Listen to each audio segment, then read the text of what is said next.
আমি তমালিকা। অনেক দিন সে কিছু করতে পারলো না, কারণ লকডাউন, এর জন্য সবাই বাসায় থাকতো। তাও শ্বশুর আব্বা প্রত্যেক সকালে আমার বুক দেখার জন্য চামচ ফেলতো মেঝেতে। উনি যে আর নিজেকে কন্ট্রোল রাখতে পারছে না তা আমি বুঝতাম, কারণ উনি করিডোর দিয়ে হেঁটে যাওয়ার সময় যদি কেউ না থাকতো আশেপাশে, তাইলে আমার শরীরে হাত বুলিয়ে একটা বাড়ি দিতেন। আমি এটা এনজয় করতাম, কারণ আমার হাজব্যান্ড এইরকম কিছুই করতো না। যাই হোক, অনেক দিন চলে গেল, কেউ বাসার বাইরে যায় না, ঘুরতে যাওয়া হয় না দেখে আমি একদিন একটা কমলা রঙের শাড়ি পরলাম, সাথে হলুদ ব্লাউজ। কিন্তু আমার হাজব্যান্ড আমাকে তেমন পাত্তা দিল না। আমরা সবাই দুপুরে খাবার খেয়ে যার যার রুমে চলে আসলাম। বিকেল 5টার দিকে আমি আমার হাজব্যান্ডকে বললাম, চলো না একটু ছাদে ঘুরে আসি। আমার হাজব্যান্ড বলল তার নাকি 3 ঘন্টার মিটিং আছে। আমি মন খারাপ করে একা একা যাবো বলে রেডি হলাম। মেন দরজা দিয়ে বের হবার সময় শ্বশুর আব্বা বলল, তমালিকা ছাদে যাচ্ছ? আমি বললাম জি আব্বা। উনি বললেন একা? আমি বললাম জি আব্বা, ওর নাকি মিটিং আছে। উনি বললেন একা যাওয়া ঠিক না ছাদে, আমি যাই তোমার সাথে। তখন দেখলাম যে শাশুড়ি আম্মা ঘুমাচ্ছে। উনি আজকে একটা কলার আলা ছাই রঙের শার্ট পরেছে আর চেক চেক লুঙ্গি। আমি আর উনি ওঠা শুরু করলাম সিঁড়ি দিয়ে, উনি আমার পিছে। আমরা থাকি 10 তলায়, কিন্তু ছাদ হলো 14 তলায়। আশেপাশে তেমন কোনো বিল্ডিং নেই। আমরা যে 13 তলায় আসলাম, উনি আমাকে পিছন থেকে খামচে ধরলো। আমি লাফ দিয়ে উঠে পিছনে তাকালাম। উনি বলল পিছলে গেছিলাম, তারপর আবার ছেড়ে দিল। এইবার ছাদের দরজা খুলে ছাদে উঠলাম। ছাদের একদিকে ফুলের গাছ লাগানো, কাপড় মেলা, অন্যদিকে একটা ছোট্ট ঘর। ওইখানে ছাদের টুকিটাকি জিনিস রাখা হয়। এই দরজার চাবি আমাদের কাছেই থাকে, কারো লাগলে আমাদের কাছ থেকে নিয়ে যায়। আমরা ছাদে উঠে হাঁটাহাঁটি করলাম 5-7 মিনিট। তারপর আব্বা বলল, তমালিকা চলো তো ওই রুমে কি আছে দেখি। অনেকদিন দেখা হয় না বলে আমাকে ওই ছোট রুমের দিকে নিয়ে গেল। রুমটা টিন শেড, আধা পাকা। আমি ভিতরে ঢুকে দেখি একদিকে সিমেন্টের কিছু বস্তা রাখা, কিছু ভাঙা চেয়ার রাখা, অন্যদিকে একটা তোশক আর একটা বালিশ রাখা। দুইটাই ময়লায় প্রায় কালো হয়ে গেছে। আমার শ্বশুর তোশকের দিকে এগিয়ে গেল, দরজা বন্ধ করে দিয়ে বলল, এইগুলা আবার কে রাখলো, বলে দাঁড়িয়ে গেল। আমি একটু এগিয়ে গেলাম, তখন উনি ওনার চশমাটা ওনার শার্টের পকেট থেকে নিচে ফেলে বললেন, তমালিকা একটু তুলে দিবে। আমি ওনার চশমা তুলতে একটু ঝুঁকেছি, তখন উনি আমার পিছে গিয়ে জড়িয়ে ধরলেন। আমি সাথে সাথে সোজা হয়ে বললাম, আব্বা আপনি কী করছেন, আপনার চশমা নেন। উনি বলল, তমালিকা চলো না একটু লাগাই, বলেই ধাক্কা দিল। আমি বললাম, ছি ছি, আমি আপনার ছেলের বউ। উনি বললেন, তো কি হয়েছে, সেদিন কি মজা পাওনি? আমি একটু আমতা আমতা করতে লাগলাম, কারণ আমি আসলে সেদিন একটু মজা পেয়েছি, সো আমার লোভ হচ্ছিল। উনি এই কথা বলে আমাকে বলল, তাহলে চলো, ভয় পেও না, আমি পুরাই পাথর হয়ে দাঁড়িয়ে আছি। উনি আমার কাছাকাছি এসে দাঁড়ালেন। আমি বললাম, আপনি যা চান তা করতে পারি, যদি কেউ না জানে। আচ্ছা বলে উনি আমাকে অনেক শক্ত করে ধরে চুমু দিলেন। আমিও তখন ওনাকে রেসপন্স দিলাম। এরপর আমরা দুজনের কাজে মনোযোগ দিলাম। প্রায় 20 মিনিট পর আমাদের কাজ শেষ হলো। দুজন একেবারে ঘেমে গেছি। আমার ব্লাউজ পুরাই ঘেমে ভিজে গেছে, আর আমার শ্বশুরের শার্ট ভিজে আরও গাঢ় হয়ে গেছে। আমি মনে মনে ভাবলাম যে শ্বশুর আব্বা বুড়ো হলেও ভালোই করে। আমরা দুজন তাড়াতাড়ি ঠিকঠাক হয়ে ছাদ থেকে নেমে আসলাম। নেমে দেখি আমার বর তখনও মিটিং করছে, আর শাশুড়ি আম্মা মাত্র উঠলেন। আমি তাড়াতাড়ি বাথরুমে চলে গেলাম গোসল করতে। তারপর অনেক দিন কিছু ঘটলো না, কারণ সবাই বাসায়।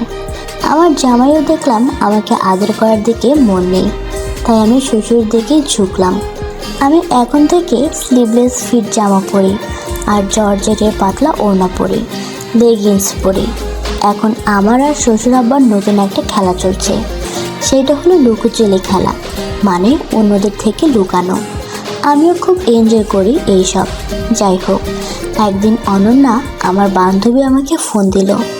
হ্যালো লিমা, কী রে, কী খবর, কেমন আছিস? আমি বললাম, এই তো ভালো আছি, তুই কেমন আছিস? তুই এখন কোথায়? জামাই কেমন আছে? বলে রাখি, অনন্যার জামাই বিদেশে থাকে, কিন্তু এখনও দেশে থাকে। প্রতি 6 মাস পর পর ওর জামাই আসে। কোনো বাচ্চা নেই ওদের। এই তো জামাই বিদেশে, আমি এখন শ্বশুরবাড়ি থাকি। আরও অনেক কথা হলো। পরে আমি জিজ্ঞাসা করলাম, আচ্ছা তোর কি কোনো সমস্যা হয় না? ও বলল, মানে তুই কী বলতে চাচ্ছিস? যে আমি স্বামী ছাড়া কী করে থাকি? আমি একটু আমতা আমতা করে বললাম, হ্যাঁ।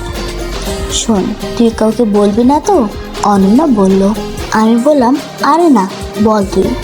অনন্যা বলল, আমার শ্বশুরের সাথে করি, অনেক ভালো কাজ করে।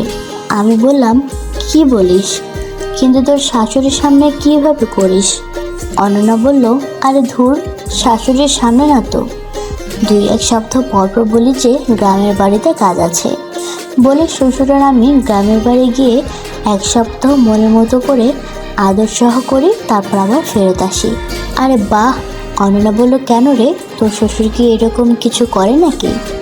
আমি অনন্যাকে সব বললাম যে আমার শ্বশুরের সাথে কি কি করি। ও বলল, বাহ ভালোই তো, তাইলে আদর খাইতেছোস।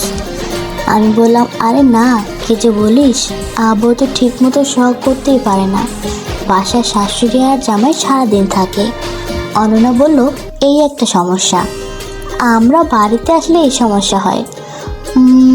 এক কাজ করলে কেমন হয়, তুই তোর শ্বশুরকে নিয়ে আমাদের সাথে গ্রামের বাড়িতে আয়, তোদের একটা রুম দিয়ে দিব। এক রুমে আমার শ্বশুর আর আমি, আর আরেক রুমে তোর শ্বশুর আর তুই। এই কাজ করা যায়, কিন্তু তোদের সমস্যা হবে না তো? অনন্যা বলল, আরে না, একটা তারিখ ঠিক কর, আমরা একসাথে যাব, অনেক মজা হবে। সব আকর্ষণীয় ড্রেসগুলো নিবি, ওনাদের পুরো মাথা নষ্ট করে দেব, ঠিক আছে?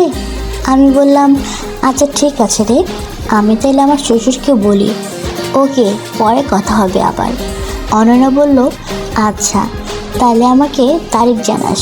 বলে অনন্যা ফোন রাখলো। এই জিনিসটা ভালোই হয়, গ্রামে গিয়ে শান্তিতে কাজ করতে পারবো। এই কথা ভাবতে ভাবতে রুম থেকে বের হয়ে দেখি শাশুড়ি আম্মা গোসলে গেল, আর জামাই ল্যাপটপ নিয়ে বসলো, মানে অফিসের কাজ করবে। আমি লিভিং রুমে গিয়ে দেখি শ্বশুর মশাই টিভি দেখছে। আম্মার আসতে প্রায় 30 মিনিট লাগবে, তাই কথাটা এখনই আব্বাকে বলতে হবে। আমি একটা বড় গলার জামা পরা, আমি ওড়নাটা গলার সাথে চিকন করে নিয়ে আব্বাকে বললাম, আব্বা। উনি চমকে উঠে বলল, তসলিমা, তোমার শাশুড়ি কি করে? আম্মা তো গোসলে গেলেন। এই কথা শুনে উনি আমার হাত ধরে আমাকে ওনার কোলে বসালেন। আমি বললাম, আব্বা এইটা কি করলেন? বাসায় এখন সবই আছে। উনি বলল, আর থাকুক, প্যার কিয়া তো ডান্না কিয়া। ওনার এই কথা শুনে আমি পুরাই অবাক। উনি বলল, আমার স্ত্রী এখন তুমি, তোমাকে তো কোলে বসাতেই হবে, বলে হাসলেন। আমি দাঁড়িয়ে দেখলাম যে আম্মা এখনও বের হয়নি। আব্বা জিজ্ঞেস করলো, কিছু বলবে তো মালিকা? উনি এখনও হাঁপাচ্ছে। আমি কোনো মতে ঢোক গিলে বললাম, আব্বা, আমার তো এখানে ভালো করে মজা করতে পারি না, তাই বলছিলাম কি গ্রামে গিয়ে করলে কেমন হয়? গ্রামে? আমার গ্রামে তো তেমন কোনো বাড়ি নেই যে তোমাকে নিয়ে যাব। আমার বান্ধবী অনন্যার বাড়ি গ্রামে, ও ওখানে গিয়ে কাজ করে ওর জামাইয়ের সাথে। আমরা গেলে সমস্যা হবে না তো? না আব্বা, ও তো গ্রামে যায় ওর শ্বশুরের সাথে, ওর জামাই তো বিদেশ থাকে। বাহ, তাহলে তো ভালোই, তাহলে চলো সামনের সপ্তাহে যাই। ওকে আব্বা, তাহলে আমি অনন্যাকে জানিয়ে দিলাম যে আমরা যাব। এই কথা শেষ হওয়ার সাথে সাথে আমার রুমে আসলো। আমি ফোন দেওয়ার জন্য বারান্দায় গেলাম। হ্যালো অনন্যা। বল। আমরা সামনের সপ্তাহে যাব তোদের সাথে। সত্যি? অনেক মজা হবে। ঠিক আছে, ওকে, তাহলে এখন রাখি, তুই টিকিট কেটে রাখিস।